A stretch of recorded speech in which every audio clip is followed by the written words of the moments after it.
All right, hi everybody. Another day of math workshop. I hope you've gotten a lot of practice with the problems that we've done this week, and you've gotten really good at showing your strategies and not forgetting to put your unit. All right, so let's see what the problem today says.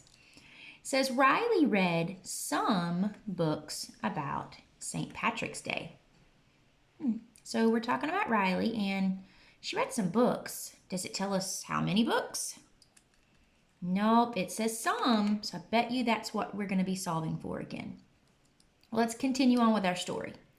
She found 3 more books.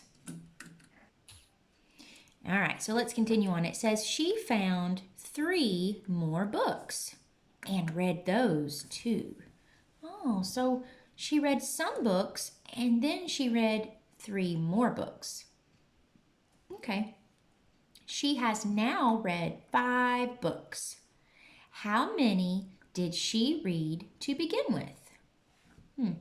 All right, so let's see. I know that the first thing that I have to do is I have to think about, well, what am I solving for? What is my unit? So I go to my question and I find my question mark and I read it again. How many did she read to begin with? So how many what? How many books did she read? So I'm going to circle it and write it. So, books. So I'm not sure how many books. I've got to solve for how many books that she read to begin with. Okay? Well, wait a minute. I want to get first grade ready. So I don't want to just put books. I want to continue and I want to be a little more precise. So instead of saying just books, I could turn this into an answer sentence or an answer statement. So I could answer it. How many did she read to begin with? So I could say she read, what's my unit? Books to begin with. So this is how many she read first. And that's my answer statement. Okay. All right, so we've got to keep going. We've got to look at our story again, and we've got to think out loud so we can know what information that we have. So Riley read some books. So, I don't know how many she read. So I'm going to put some. I don't know. I'm going to put a question mark. Some. And these were books. So these were some books. These are the ones that she read first. So I can even add a little more to my label and put first. Okay. Then it says she found 3 more and she read those too. So there's more. She read more. Okay. So it says that she read how many more? She read 3 more. Okay. So I guess I can label these. These were the books that she read next. The book she read next. Okay. Well, then it says she has now read 5 books. So wait a minute. The books that she read first and the books that she read next equals what altogether? 5. And you know what? Some friends out there are going to notice that this might be a combination of 5. Well, let's see. So like we've been saying all week, we know that we're thinking out loud, and we know we've got a whole and you've got a part, and you want to solve for that part, that you can start with your whole and you can take that part away. So let's just see. I can say a whole minus a part equals the other part. Okay, so the whole thing, all the books that she read was 5. We know that. And if I take away the part that she read next or second, that should equal the part that she read first to begin with. That's some. All right, so I can also think when I have a whole and a part that I can take one part, the part that she read first, and the part that she read next, and all of those together should equal that. So I know that's a part plus a part, and that is equal to the whole. Okay, so this is the part we don't know. We don't know that. And wait a minute, 3 3's the books that she read next. That's got to be equal to the whole entire thing. So like we've been talking about all week, you can think, which way do you choose to solve this problem?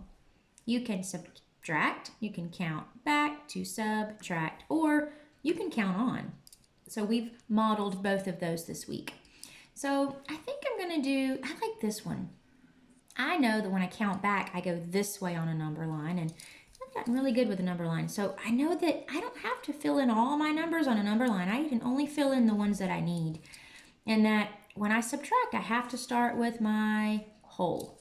So I'm gonna put 5, and if I count back, I've gotta be precise. I remember I've gotta go this way on a number line, okay?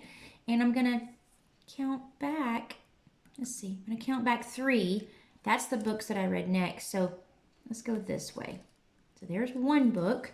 There's one book that I read. Okay, and I land at 4, and then there's another book that I read. So these are the books that I read. Wait a minute, I have another book. Gotta do 3. Here's another book. So then I landed here. So we've gotta label what this means. So 5 was all of my books that I read. 5 was all my books. And then I took away the books that I read. So these are the books that I read second. I read these second, okay? And then I landed at 2, which has to be the books that I read first. All right, 2. All right, so, but I need another strategy. I've done a number line. I think I'm going to do, I've done a number bond. Let's do a model drawn. So we're gonna do this equation. I know 5 take away 3 equals, So I have to start with my whole. I know that when I start with my whole that I'm subtracting. So I'm gonna say, and I'm gonna have to do it in the 5 group way.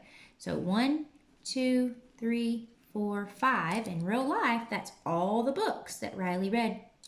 And I'm gonna take away the books that she had read next. So I'm gonna take away that part. And I can also show it as a different part. I don't necessarily have to take it away, even though this says minus. I can just show that as a different part. So there were 3 books. This is a different part. These were the 3 books that Riley read next. So there it is. This shows the 2 books that she read first. So now I have 2 strategies that show me that. So these are the 2 books that she read first. So I have to come back up here and make sure that I put in my unit, my books. So I have 2 books. Now, if you're working on getting first grade ready, you wrote your sentence. You're going to write your sentence for yours. So she read, books to begin with. So she read 2 books to begin with. All right. Now, your problem is a little bit different than mine, but you can use these same strategies. Don't forget to be precise. Let me remind you, as you're putting your numbers in, make sure that you label everything so it makes sense. If you do your number line, make sure it's precise and we can see exactly how you got your answer. All right, good luck.